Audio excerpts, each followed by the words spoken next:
Hello guys, welcome to my YouTube channel H K study king. आज के इस lecture में हम क्लास 9th बायोलॉजी का फर्स्ट चैप्टर स्टार्ट करेंगे, ठीक है, जिसका नाम है इंट्रोडक्शन टू बायोलॉजी। सबसे पहले हमें पता होना चाहिए बायोलॉजी किसे कहा जाता है। What is biology?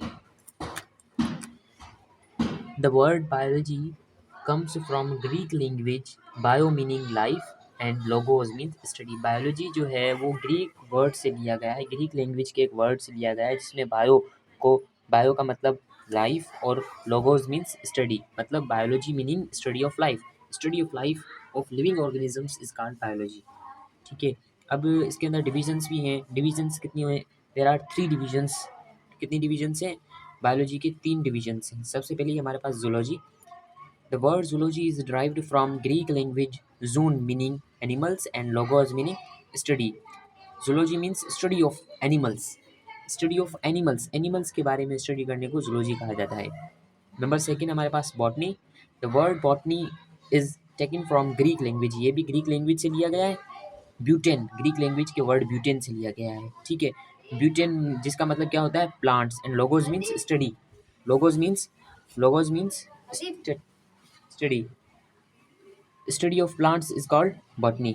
उसके बाद है हमारे पास थर्ड नंबर पे माइक्रोबायोलॉजी।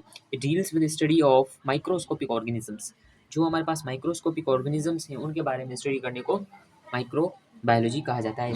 माइक्रोस्कोपिक ऑर्गेनिज्म वो होते हैं जिन्हें हम अपनी नेक्ड आई से ना देख पाएँ, जैसे हमारे पास बैक्टीरिया, फंजाई और दूसरे सारे होंगे जैसे, ठीक है। नेक्स्ट है हमारे पास ब्रांचेस, ठीक है। हमारे पास क्या है? Branches of biology. इसकी बहुत सारी ब्रांचेस हैं जिनमें मैंने कुछ लिखी है यहाँ पर। हमारे पास सबसे पहले है मार्फोलॉजी। मार्फोलॉजी ग्रीक वर्ड मार्फ से लिया गया है जिसका मतलब है form and logos means study. The study of external features and structure of an organism. किसी भी ऑर्गेनिज्म के एक्सटर्नल स्ट्रक्चर और उसके फॉर्म्स को, स्ट्रक्चर को देखें, उसको पढ़ें, तो वो कौन सी ब्रांच में आ जाता है? मार्फोलॉजी के अंदर आ जाता है, ठीक है। उसके बाद है हमारे पास एनाटॉमी। एनाटॉमी ग्रीक वर्ड एना से लिया गया है जिसका मतलब पार्ट, और टोनी, टोनी मतलब कटिंग, मतलब the study of internal parts of body of living organisms by cutting them open.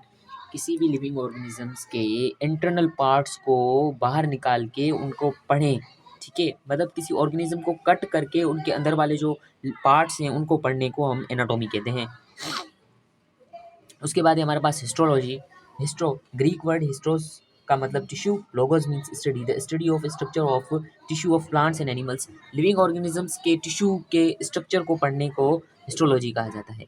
Living organisms में हमारे पास प्लांट्स और एनिमल्स दोनों आ जाते हैं। उसके बाद हमारे पास cell biology. Latin word cell से लिया गया है जिसकी मतलब कंपार्टमेंट, और Greek word bios means life, logos means study. The study of cell and its organelles. Cell और उसके ऑर्गेनेलीज को स्टडी करने को सेल बायोलॉजी कहा जाता है। उसके बाद है हमारे पास physiology. Physiology Greek word physics से लिया गया है। ग्रीक वर्ड फिजिक्स मतलब नेचर, जबकि लोगोस मीन्स स्टडी।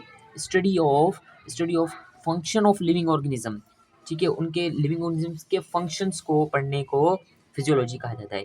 उसके बाद है हमारे पास taxonomy. Taxonomy Greek word taxis से लिया गया है। Taxis means arrangement, nomos means name. The study of rules, principles and naming of living organism. किसी भी लिविंग ऑर्गेनिज्म को नाम देने के प्रिंसिपल्स, उनके रूल्स को स्टडी करने को टेक्सोनोमी कहा जाता है। उसके बाद है हमारे पास जेनेटिक्स।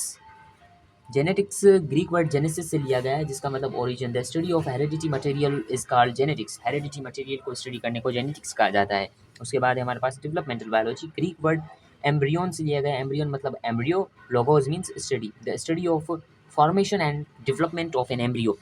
एक एम्ब्रियो कैसे बनता है, उसकी डेवलपमेंट कैसे होती है, उसके बारे में स्टडी करने जिसमें करते हैं वो हमारे पास है डेवलपमेंटल बायोलॉजी। एम्ब्रियो किसे कहा जाता है? कि complete living organism before its birth is called embryo. उसके बाद हमारे पास environmental biology. The study of relationship between living and non living factors of environment and their effect on each other. के लिविंग और नॉन लिविंग ऑर्गेनिजम्स जो हैं उनका एक दूसरे के ऊपर क्या इफेक्ट है एनवायरनमेंट के अंदर, उसको हम इन्वायरमेंटल बायोलॉजी कहते हैं। उसके बाद है हमारे पास पैलेंटोलॉजी। पैलेंटोलॉजी ग्रीक वर्ड पेलेओस से लिया गया है जिसका मतलब एनेसेंट, और Santos means being, logos means study. The study of remote part organic life with the help of fossils. Fossils की मदद से जो रिमोट पार्ट ऑर्गेनिक लाइव्स हैं उनके बारे में स्टडी करने को पैलियोंटोलॉजी कहा जाता है। उसके बाद है हमारे पास पैरासिटोलॉजी में हम पैरासाइट्स की स्टडी करते हैं, ठीक है? तो जितने भी पैरासाइट्स हैं हमारे पास उनकी स्टडी करते हैं। उसके बाद हमारे पास फार्माकोलॉजी ग्रीक वर्ड फार्माकॉन से लिया गया है। फार्माकॉन मतलब drugs, the study of actions of drugs के बारे में स्टडी करने को फार्माकोलॉजी कहा जाता है। Thank you very much. अगर आप हमारे चैनल पे न्यू हैं तो चैनल को लाइक करें, शेयर करें, सब्सक्राइब करें।